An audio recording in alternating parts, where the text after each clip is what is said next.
Um, Ako, I'm a big fan of Mayor Duterte. Alam niyan. And I'm a good friend of Sara. No? Matagal kong kaibigan at nakasama si Sara sa League of Cities. And I really admire their track record in public service. Si Mayor Rudy really responds to the times. Kung nakita naman natin mga unang panahon ng Davao ay kailangan talagang isang taong pwedeng hawakan yung peace and order situation dito. At pwedeng hawakan yung criminality dito. And Davao being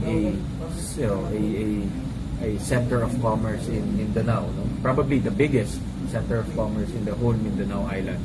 Na he cannot afford to lose the reputation of being the center of commerce. Kaya hinawakan niya at sinigurado niya na ang peace and order dito ay laging maayos. So, the track record will speak for itself. No? Nakita ko na pagdating sa governance, pagdating sa decisiveness, pagdating sa leadership, walang kaduda-duda, he has all those qualities. So, in terms of, if you ask me if he's qualified or not, yes, he is qualified.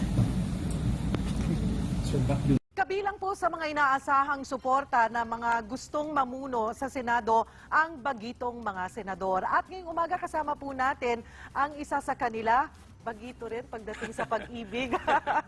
Good morning, Senator-elect Sherwin Good morning, Gatchalian. Cheryl. Good morning. Thank you for joining us and Magandang congratulations. Thank you, thank you. O, diba? Ano po ang naging strategy nyo, Senator, para po makapasok sa Magic 12? Kasi kung maalala natin, pagdating po noon sa mga huling, parang sa survey, mga naunang survey, ang layo eh, Malayo, diba? malayo. 28, Actually, 38. nung una pa na, I started rank number 53.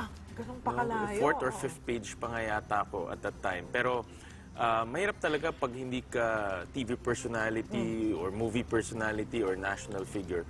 From the local to the national, mahirap talaga. So, actually basic lang naman. Nagpakilala ko, pinakilala ko yung advokasya at kung bakit mahalaga yung advokasya para sa ating bansa.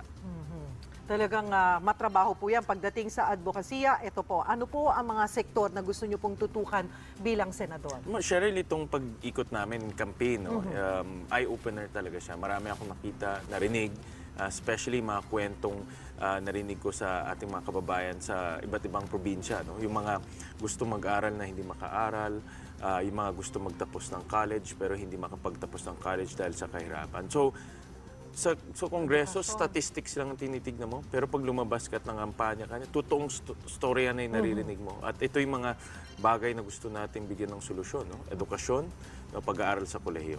Huwag mo rin kalimutan ng kalusugan, ha? And kalusugan. Senator, ayan, for the record, punta na po tayo dito sa mga issues na naglalabasan ng mga binabanggit po ni incoming President Duterte.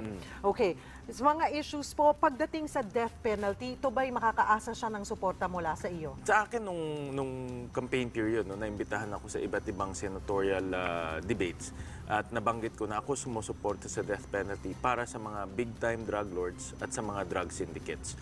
Dahil nakita ko na wala nang respeto itong mga sindikato sa ating mga batas at sa otoridad. Eh, yung pamamaraan na gusto ni incoming President Duterte, hanging. Hindi lang isa, pero 2 beses daw hanggang maputol lang ang ulo. Well, dapat kung babalik natin death penalty, may mga international prescription, no? Or internationally accepted modality. So, dapat sumunod tayo doon para hindi naman mukhang kakaiba tayo at malayo doon sa mga modalities. No?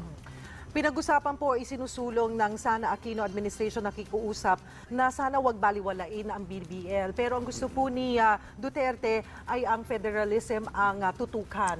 Makakaasa po ba siya ng suporta mula sa inyo pagdating sa federalism? Cheryl, masyadong mababaw yung pagkaunawa natin sa federalism. Dapat mapag-aralan at mapaliwanag to ng mabuti sa ating lahat. No? Hindi natin alam anong form, hindi natin alam paano ilulunsad, anong proseso para umabot doon, at ano yung kabutihan, no? Para sa lahat.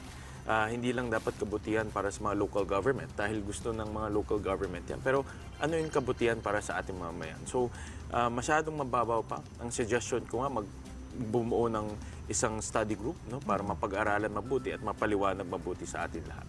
Pagdating po dito sa 3-child policy ni Digong, ano po ang pagdating sa reproductive health dahil law natin, implementasyon na lang ang kulang pero ito'y gusto niya talagang matinding susuportahan daw ng Duterte administration. Unang-una, Cheryl, ako'y naniniwala na dapat talagang magkaroon tayo ng intensified family planning program. No, dahil talagang mabilis ang paglobo ng ating populasyon kaysa sa paglaki ng ating kita, no, yung resources ng ating bansa. Kaya parating nag-aagawan ng pera parating nag-aagawan ng pondo ang iba't ibang pangangailangan ng bansa dahil kulang na kulang sa malaki natin at mabilis na lumobong populasyon. In three-child policy, dapat pag-aralin dahil hindi sa kultura ho natin yung diktahan kung ilan anak mo. No? At paano yung mga lalampas ng three-child? Anong parusa or penalty ang ipapataw sa kanya? I think what is more appropriate yung intensified family planning program. No? Gawin nating available itong mga contraceptives at iba pang mga bagay para makatulong magplano ng pamilya. So makakaasa po kasi kahapon kasama namin si Senator Risa Ontiveros at sabi niya isa sa ilalaban niya sa Senado ay ang ibalik yung 1 billion na natapyas sa pag-iimplementa po Ako, ng supportado ako reproductive dyan. In Valenzuela, Cheryl, noon pa man meron na kaming family planning program sa Valenzuela dahil naniniwala ho kami na dapat available. At maniwala ka, yung mga pamilya natin, no, talagang hindi nila binibigyan ng pondo yung kanilang pagpaplano ng pamilya dahil talagang yung perang nakukuha nilang, kakaunting nakukuha nila, ilalagay nilang sa pagkain o sa medisina. Katulad po ni Digong na manggagaling po pagka-mayor, kayo po ay naging mayor Mayor din. at ang nakikita nga po nila sa pagpapatakbo ng bansa ngayon ay yung mga naimplementa sa Davao City. Sa tingin niyo po ba bilang mayor din na nanggaling sa mayor ay ano po ito? It will work? I think it will work. No? Marami sa mga problema natin ay basic, very basic. No? And when you say basic, discipline ang kailangan natin dito. Natatandaan ko nung umupo ako mayor in Valenzuela, ang sigaw namin is Valenzuela may disiplina dahil gusto namin ibalik yung disiplina at patatagin pa yung disiplina sa aming syudad. So it's the same manner in the Philippines. I think kulang tayo sa disiplina at yun po yung binabalik po ni Mayor Duterte. At yung mga panukala niya, yung mga proposals niya, very basic, no? Tulad ng curfew, liquor ban, yung no smoking. These are very basic na dapat ilagay para magkaroon tayo ng disiplina. Panghuli na lamang po, mainit ngayon na pinagdidebatihan, sino nga ba ang susunod na Senate President? Kayo po ba, for the record, ayan, Senator Gatchalian, sino po ang inyong susuportahan? Sa akin, pinag-uusapan pa yan, Cheryl. No? Ako ay membro ng NPC. At, Senator Tito Soto. Senator Tito Soto is a member of NPC. Pero sa ngayon, napakaaga pa sabihin kung ano yung magiging grupo-grupo at dynamic. So, pinag-uusapan nyo na mabuti. Ang pinakamahalaga dito, pag napili na ho, trabaho na kaagad para po sa ating bansa.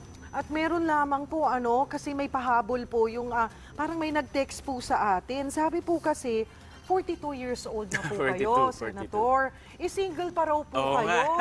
Bakit daw po ganoon?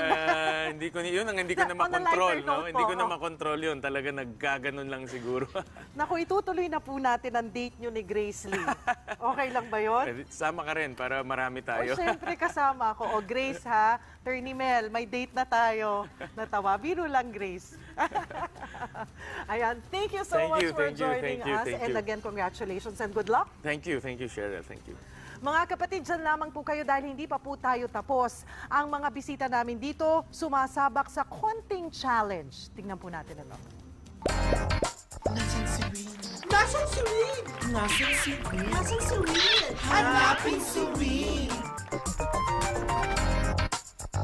Simple lamang po ang mechanics nito. Kailangan mo lang hanapin ang sarili mong mukha. Ang tanong, malito kaya kung nakikigulo sa picture ang iyong tinatawag na kakambal? Ready ka na ba? Eto po, Senator, hanapin nyo nga kung sino ka dyan. Ayun, nasa Super madali monitor. yan dahil ako yung nakapost. Alam mo, ako nalilito. Hindi ba yung third? Sa unang sulyap yata nakakalito. Third. I think third. First, sa second row, dalawa, and then sa third row, isa, sa gitna. Oo. Magkambal. Ano po ang reaksyon nyo? Kayo daw, magkakambal kayo. Actually, Cheryl, hindi ito iba dahil kami ni Joel magkasama nung 2001 in Congress. Pareho kaming bagitong mga congressman. At maniwala ka, minsan ni-interview siya, ang supers, Ah, Wingat sila. Wingat sila. Pag ako ini-interview, minsan Joel supers Villanueva. Joel Villanueva. At sa Kongreso talagang nagkakamali yung mga ibang kasama namin doon. So, 15-year tradition na yung medyo yung pagkakahawig. Kaya hindi iba. yeah.